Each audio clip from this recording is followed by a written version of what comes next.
Bem-vindos à primeira aula de revisão do segundo bimestre. Nesta aula, nós vamos rever os roteiros de estudo 1, 2, 3 e 4.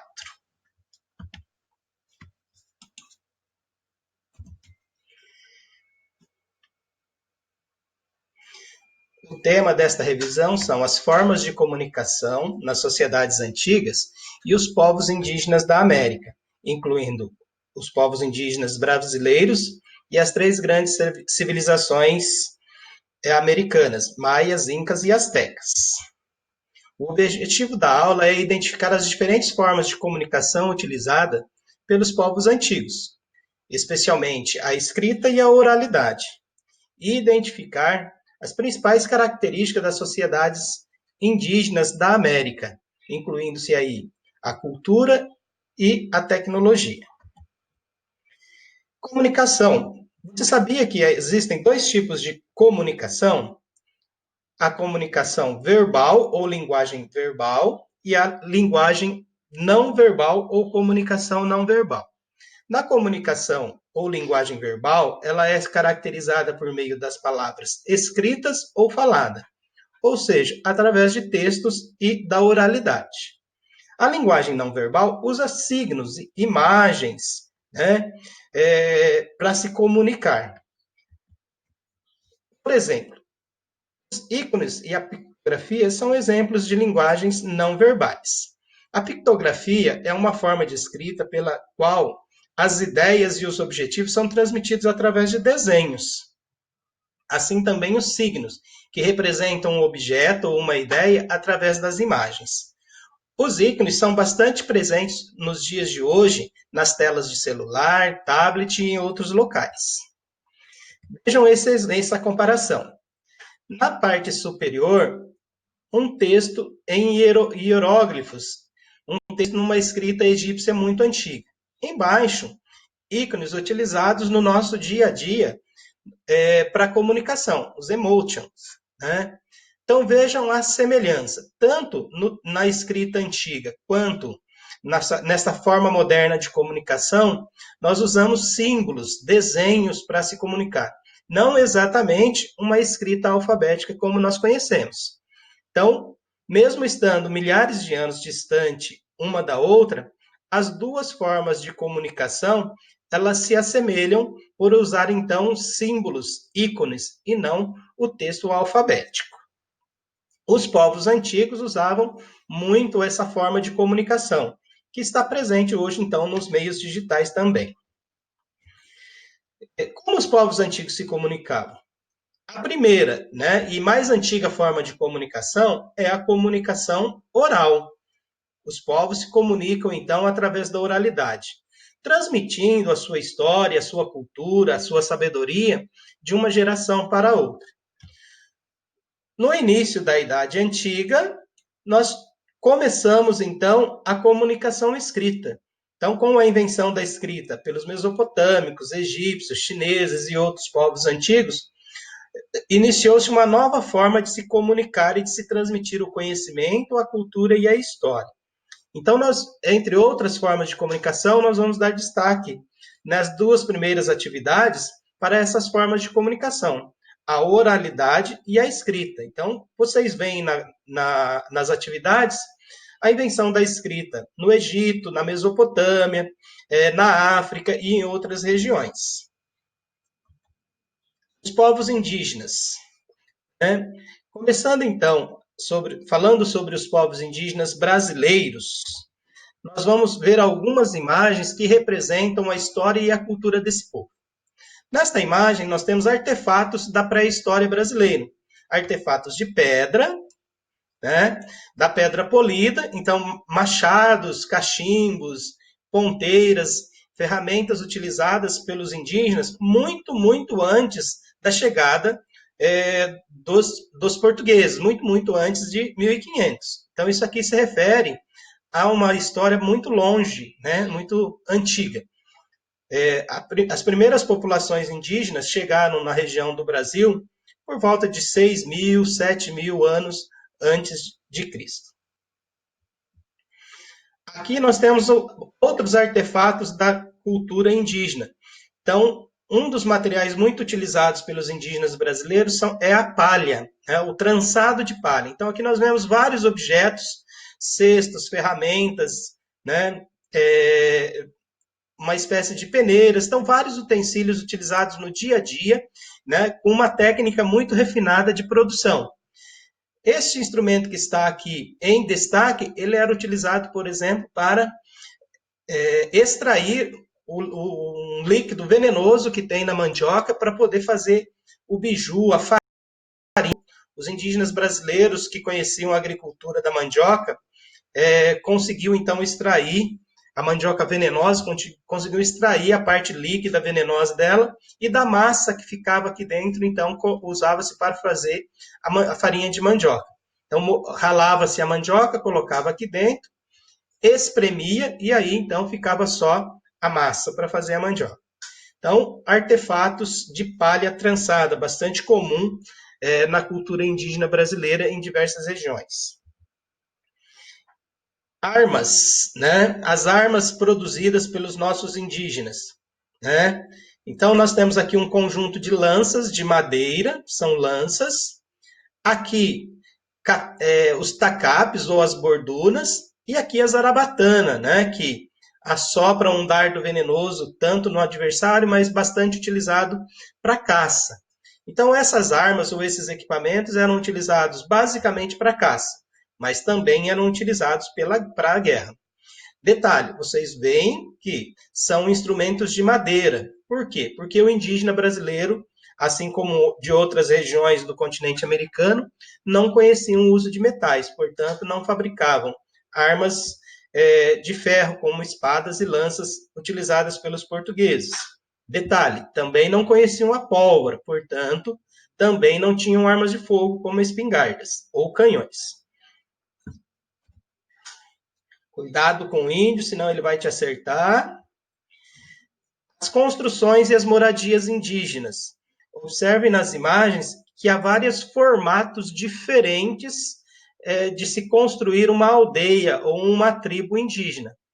Aqui, grandes tendas, né?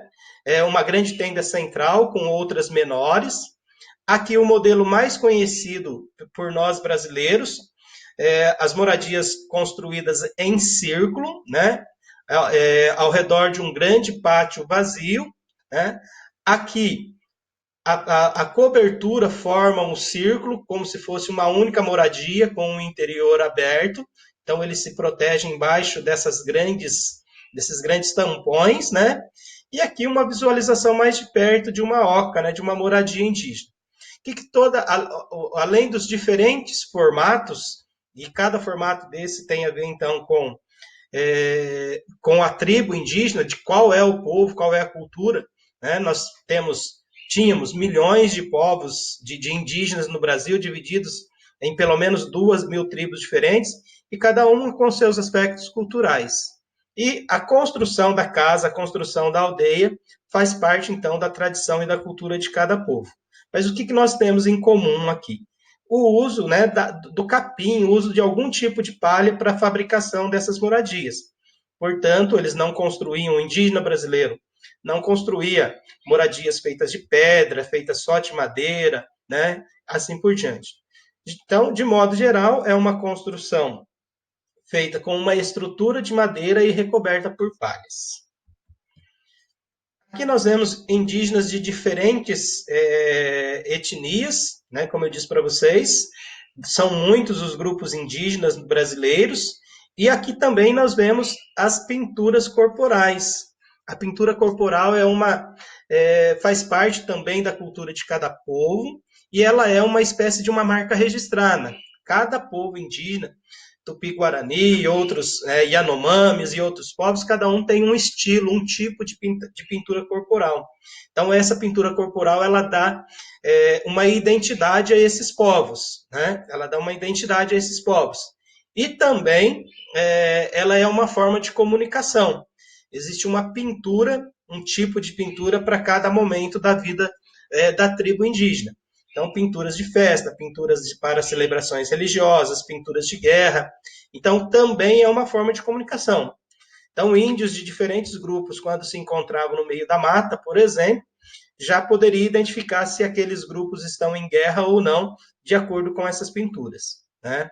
E é considerado uma arte também as pinturas corporais. Aqui, representação da produção artesanal indígena, é, bem diversificada, né? Nessa primeira imagem, o uso da madeira, vejo que são objetos de madeira, então produção de instrumentos e objetos de madeira, vejo que todos eles ligados ao dia a dia, ao uso do dia a dia, né? Então o pilão, vasos, gamelas, né, que serviam de bacias. Então aqui a produção a partir da madeira, que é encontrada naturalmente nas florestas em que esses indígenas viviam. Como nós já vimos anterior, a produção de palhas trançada, né? Então, geralmente, fibras de palmeiras e outros vegetais que eles utilizavam para fazer esses trançados. Os vasos de cerâmica, que não são comuns, não foram comuns na região do estado de São Paulo. No Brasil, apenas na região amazônica, os povos indígenas da região amazônica possuíam algum conhecimento, aliás, muito conhecimento na produção de cerâmica.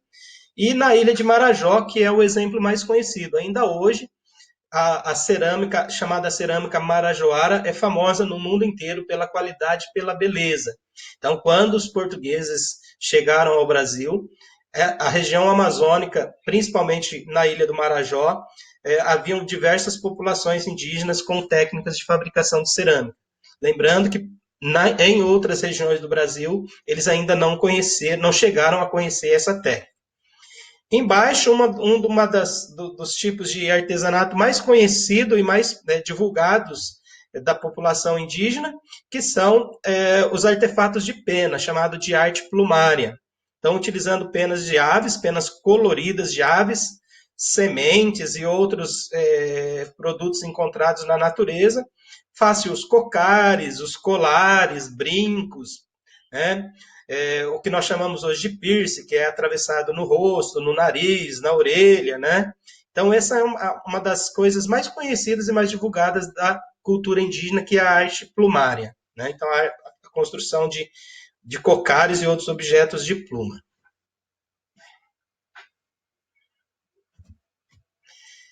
Bom, nem sempre os indígenas usaram códigos de linguagens escritos, bem definidos. Então, quando nós falamos em comunicação entre a população indígena brasileira, nós não temos um código bem definido. Então, como eu disse, nós temos a comunicação oral, nós temos as pinturas corporais e outras formas de comunicação.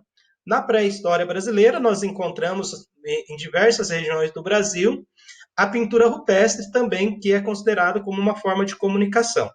Tá? Então, não existiu uma escrita indígena propriamente dita para a gente afirmar. Como era a organização social dessas tribos indígenas, dos povos indígenas brasileiros? Então, primeiro, existe uma variação muito grande, tanto de etnias como cultural. Como assim de etnias? Não existe um povo indígena brasileiro, existiram centenas e centenas de povos indígenas brasileiros, cada um com a sua cultura, com as suas tradições, com idiomas diferentes, né? Na nossa região predominou os tupi-guaranis, né? Então o idioma tupi-guarani é o tronco tupi-guarani. Na família, os filhos pertencem à linhagem materna, ou seja, os filhos estão sempre ligados às mulheres e não aos homens. Uma coisa, diversas tribos indígenas brasileiras têm um conceito muito interessante de maternidade, né? A ideia de que os filhos pertencem a todas as mulheres da aldeia.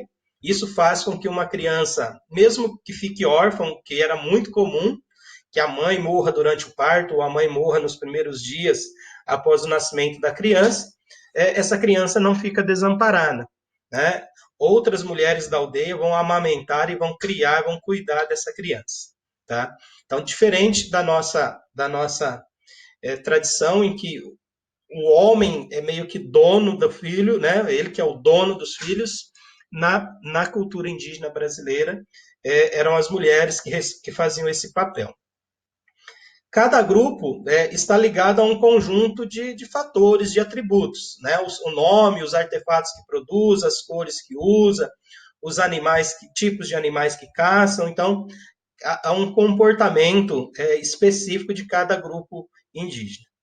Não existiam diferenças sociais, ou seja, não há uma divisão de classes, não há uma divisão entre ricos e pobres em nenhuma das tribos indígenas, e nem divisão do trabalho, né, como nós temos o pedreiro, o carpinteiro, o professor, o advogado. Basicamente, havia uma divisão de tarefas, algumas tarefas masculinas, algumas tarefas femininas, né?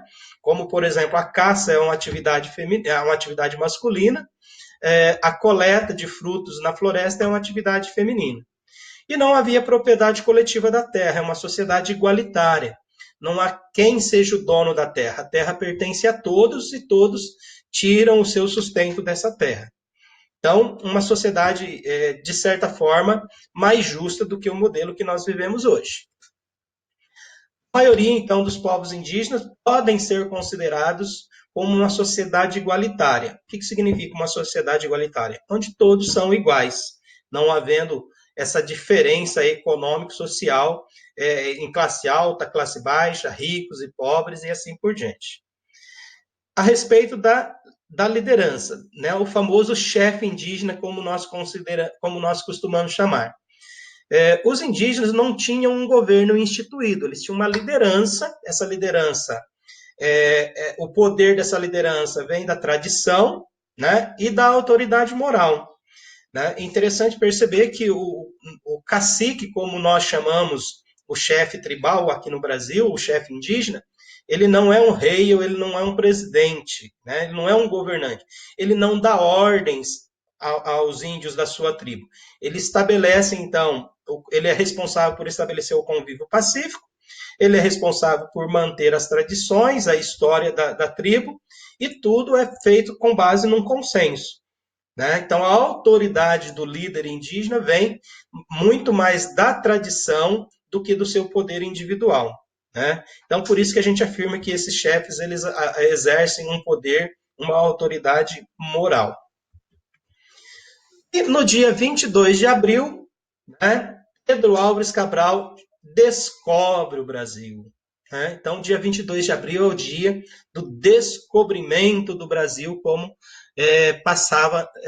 como se aprendia nos livros de história. Esse descobrimento a gente sabe que não é bem assim. Né? O Brasil não foi descoberto por Pedro Álvares Cabral por uma questão muito simples. Né?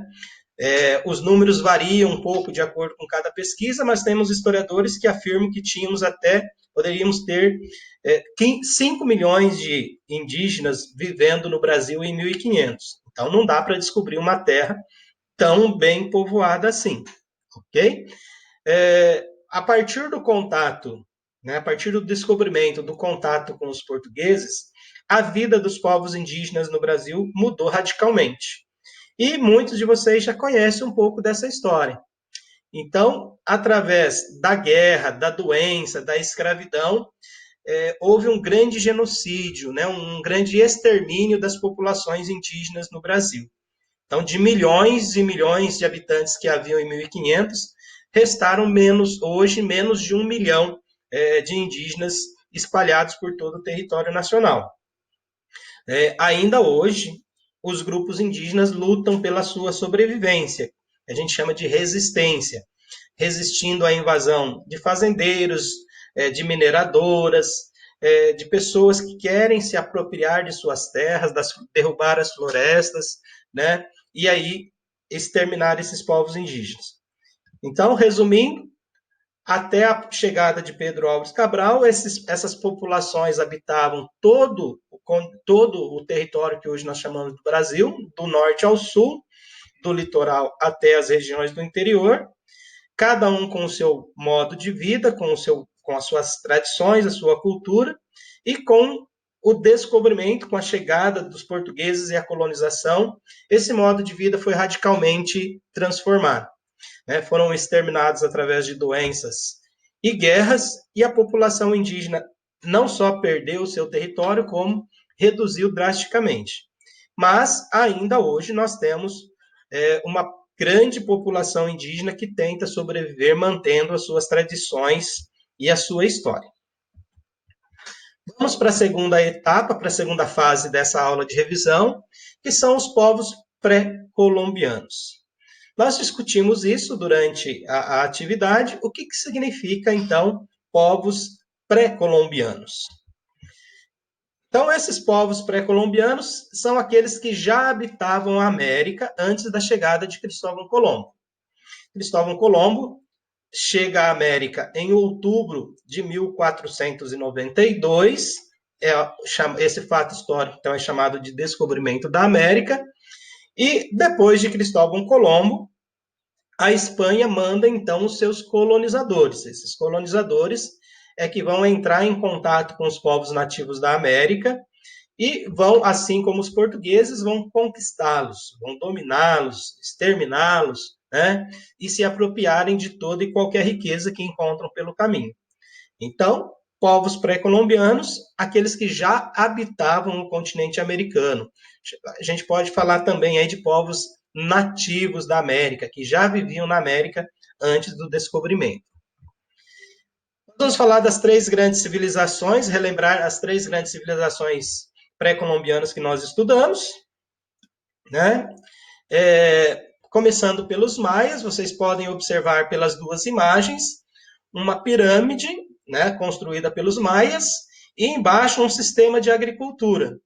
Temos muitas coisas para se falar sobre os maias, mas as duas imagens dão uma ideia da cultura que eles desenvolveram. Então, para se construir uma pirâmide como essa, são necessárias técnicas muito avançadas, né, de construção, então com conhecimento aí de matemática, de engenharia, para se poder construir um templo, né, um prédio desse tamanho. Né? Ele é bastante grande, bastante alto, vocês podem ver as pessoas aqui, lá no alto, então, para vocês terem uma noção de tamanho. E a agricultura, né, maia, que era considerada, então, bastante evoluída. Os maias sofreram alguns problemas, e séculos antes da chegada dos europeus, alguns séculos antes da chegada dos europeus, a grande civilização maia já tinha entrado em decadência e a sua população tinha desaparecido. Provavelmente se misturado, né, migrado para outras regiões, desaparecendo enquanto civilização. Os maias se localizam na península do Yucatán, né, e os países, hoje os países são Honduras, Guatemala e México. Tá? Então, por volta do século IX, do século IX, da nossa era cristã, essa população deixou de existir. Os Incas na América do Sul. Tá? Então, os Incas viveram na região onde hoje é o Peru, a Bolívia, o Chile e o Equador, onde fica a grande Cordilheira dos Andes. Para quem não lembra, a Cordilheira dos Andes é uma grande cadeia de montanha que corta todo o litoral do Pacífico, a região oeste da América do Sul, né? Começando lá embaixo, no Chile, e indo até a região da América Central. Né? Então, uma grande cordilheira de montanhas. Então, como vocês podem observar, esta é a cidade de Machu Picchu, construída a 2.400 metros de altura. Vocês podem ver que ela é uma cidade de pedras. Né? Então, diferente dos indígenas brasileiros, vocês já viram os maias anteriormente, agora os incas, eles tinham um processo de construção bastante sofisticado. Então, nós temos aqui duas curiosidades em termos de desenvolvimento, de conhecimento. Construíram uma cidade no alto de uma montanha com mais de 2.400 metros de altura e as construções feitas de pedra. Não é só Machu Picchu, quase todas as construções do Império Inca, todas as cidades do Império Inca tinham prédios, templos, castelos feitos de madeira, de pedra. Né? Então, a civilização Inca, o Império Inca dominou boa parte da América do Sul, né? Os historiadores calculam que o imperador Inca governava cerca de 25 milhões de pessoas, chegando até a região indígena da Amazônia. Os astecas. Os astecas viveram onde basicamente é o México, é o povo que foi conquistado pelos espanhóis no começo ali da América do Norte, onde hoje é o México, ou seja, o México ele é descendente dos povos dos espanhóis e dos astecas, né? Também podemos observar o elevado desenvolvimento, né, no conhecimento aqui da construção. Construíam cidades grandes, cidades muito bem construídas, né? Aqui um desenho representando Montezuma, o último imperador azteca conquistado pelos maias e pelos astecas, o Montezuma, um imperador azteca, e aqui um códice, um código, né, que a gente pode observar que os astecas desenvolveram um sistema de escritas. Então, esse aqui é um código, é um livro, né, utilizando a escrita asteca. Eles usavam uma escrita muito parecida com a egípcia, né? Então, uma escrita hieróglifa. Então, uma civilização bastante desenvolvida e que entrou em decadência após a conquista espanhola.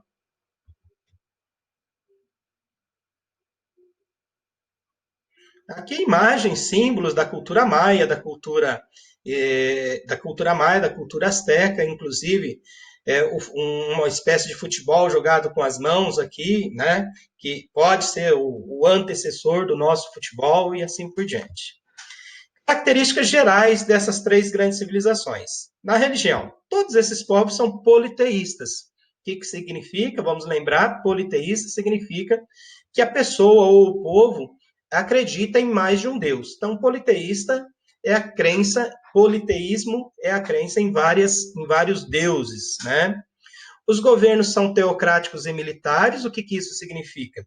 Teocrático significa que o governante ele é ao mesmo tempo rei, governante, e uma espécie de deus ou representante dos deuses.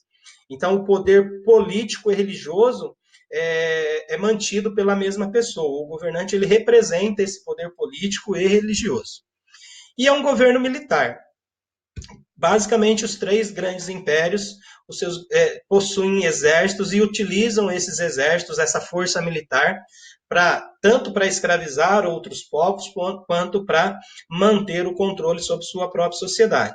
Então, o governo teocrático militar é aquele que representa os deuses e faz uso da força militar. Sociedade estamental e hierárquica. O que significa uma sociedade estamental e hierárquica? Estamental significa que quase não havia possibilidade de melhorar de vida, como nós falamos hoje em dia. Então, numa sociedade estamental, cada pessoa ocupa a mesma posição social que os seus antepassados ocuparam. Então, eu gosto de dizer sempre para o aluno entender assim, se você nasce de uma família de camponeses, você vai ser camponês. Se você nasce de uma família de soldados, né, de militares, você vai ser militar. Se você nasce de uma família de nobres, você vai ser nobre. É quase impossível trocar de grupo social nesse modelo de sociedade, que é a sociedade estamental. E hierárquica, porque cada pessoa ocupa cada grupo social ocupa uma determinada posição, e essa posição é de respeito e poder, ou seja, aquele que está numa hierarquia menor deve obediência e respeito à hierarquia superior. Então aí nós temos a classe dos governantes, o grupo dos governantes, dos militares, dos sacerdotes, depois dos comerciantes, dos camponeses. Então cada grupo social ocupa uma posição diferente ali. Tá? Então, essa divisão social numa sociedade estamental, nessa divisão social, ela é um pouco diferente da nossa. Ela não permite a mudança de status, de grupo social. Na nossa, que é a divisão em classe, uma divisão baseada na riqueza, no dinheiro, há a possibilidade da troca de grupo social. Se você enriquecer, você sai da classe baixa e vai para a classe alta. Se alguém rico falir, sai da classe alta, vem para a média e vem para baixa. Essas mudanças não são possíveis dentro de uma sociedade estamental. Desenvolvimento urbano, como nós vimos em algumas imagens, construíam grandes cidades com bastante desenvolvidas, com construções bastante aperfeiçoadas, então um conhecimento na construção urbana, na engenharia, bastante desenvolvido. Todos esses povos também praticavam uma agricultura considerada até mais desenvolvida do que as técnicas agrícolas utilizadas na Europa. Acabou? Ainda não, vamos lá. De olho nas orientações. Qual é a atividade dessa semana ou como que vai funcionar essa semana?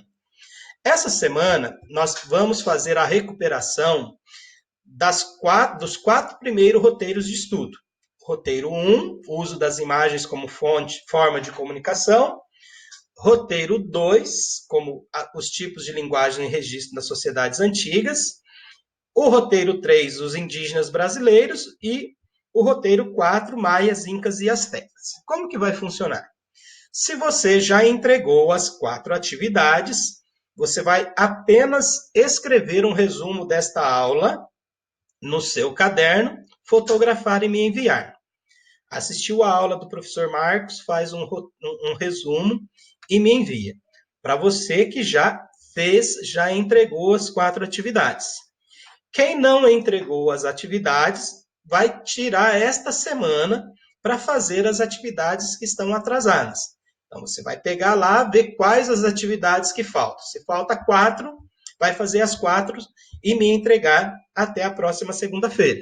Se falta 1, 2, faz. Então, retomando a orientação, quem já terminou, quem já entregou as 4 atividades, vai apenas fazer um resumo desta aula. Quem não entregou as atividades vai ter um prazo, esta semana de prazo, para poder fazer, então, as atividades atrasadas. Junto com a aula, vou postar no grupo de WhatsApp de vocês, das turmas, né, as orientações sobre isso que nós estamos falando. Então, como esta é uma semana de recuperação, todos vão ter a oportunidade de deixar as 4 atividades em dia. Ok? Vamos lá? Trabalhando, então, boa semana de recuperação para todos e aguardo estas atividades. Qualquer dificuldade, qualquer dúvida, entre em contato pelo WhatsApp.